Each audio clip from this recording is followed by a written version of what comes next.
Muito bem. Também gostaria de fazer uso da palavra nessa noite. Inicio dizendo que eu sou funcionário público, professor universitário federal, amo a minha instituição, reconheço e respeito o trabalho sério da maioria das universidades federais, particulares de uma forma geral.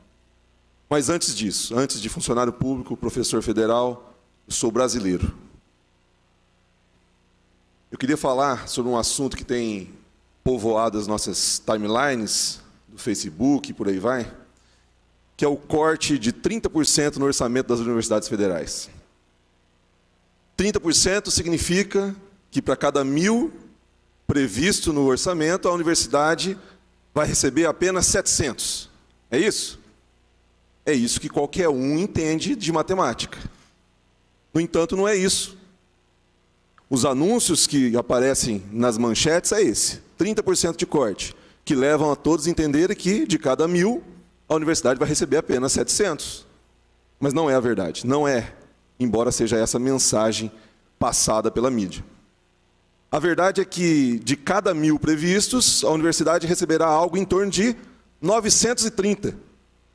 Aproximadamente 7% de contingenciamento. Essa é a matemática verdadeira. Qual a razão dessa diferença? A previsão de contingenciamento é de 30% das despesas discricionárias, ou seja, das despesas não obrigatórias.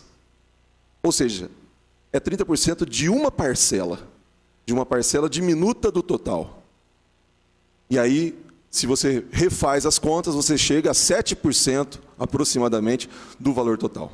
Outro ponto relevante é que contingenciamento de um certo percentual já aconteceu em anos anteriores.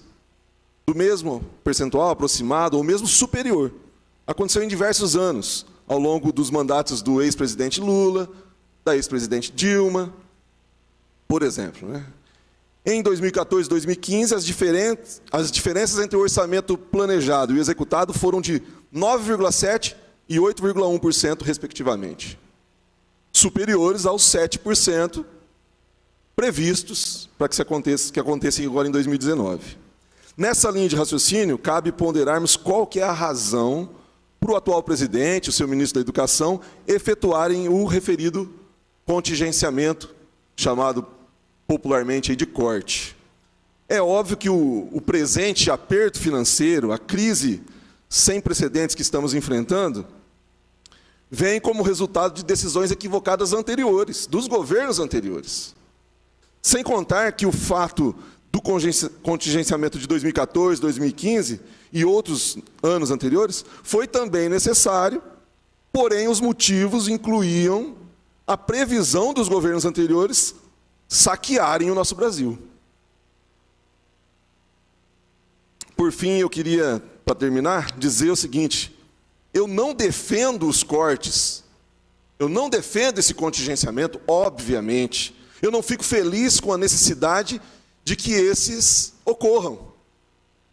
Antes, eu defendo o seguinte: a reforma da Previdência necessária para o nosso país, o pacote anticorrupção, defendido pelo ministro Sérgio Moro, as diversas ações planejadas pelo ministro Paulo Guedes, a continuidade e ampliação dos trabalhos da Operação Lava Jato, isso eu defendo. O crescimento da nossa economia, a geração de empregos, etc. Defendendo tais iniciativas e projetos, eu entendo que nós teremos o resultado que todos aqui, todos que nos assistem, certamente concordam. Teremos o quê? A ampliação dos investimentos, seja em educação, seja em saúde, segurança pública, etc. Prezados, para terminar, não é à toa que grande parte dos que estão alardeando e superestimando os números, superestimando o corte, inclusive torcendo as informações e os números, não é à toa que eles são também contrários à reforma da Previdência e aos projetos que eu citei agora há pouco. Eles são, na verdade, contrários ao governo. São resistência. Do contrário, eles teriam feito o mesmo barulho que estão fazendo agora em 2014, 2015. Mas não fizeram. Termino com as minhas palavras iniciais.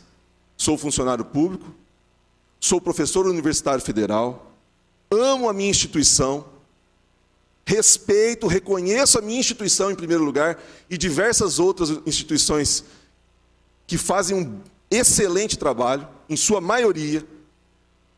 Mas antes disso, antes de ser um funcionário público e ser um professor universitário federal, eu sou brasileiro. E o brasileiro tem que torcer para dar certo. Tem que torcer para o nosso país dar certo. Não pode defender simplesmente algo olhando para o próprio umbigo. Sou brasileiro. Agradeço a oportunidade. Não havendo mais nada a tratar, agradecendo a Deus e a presença de todos, damos por encerrado os trabalhos dessa reunião ordinária.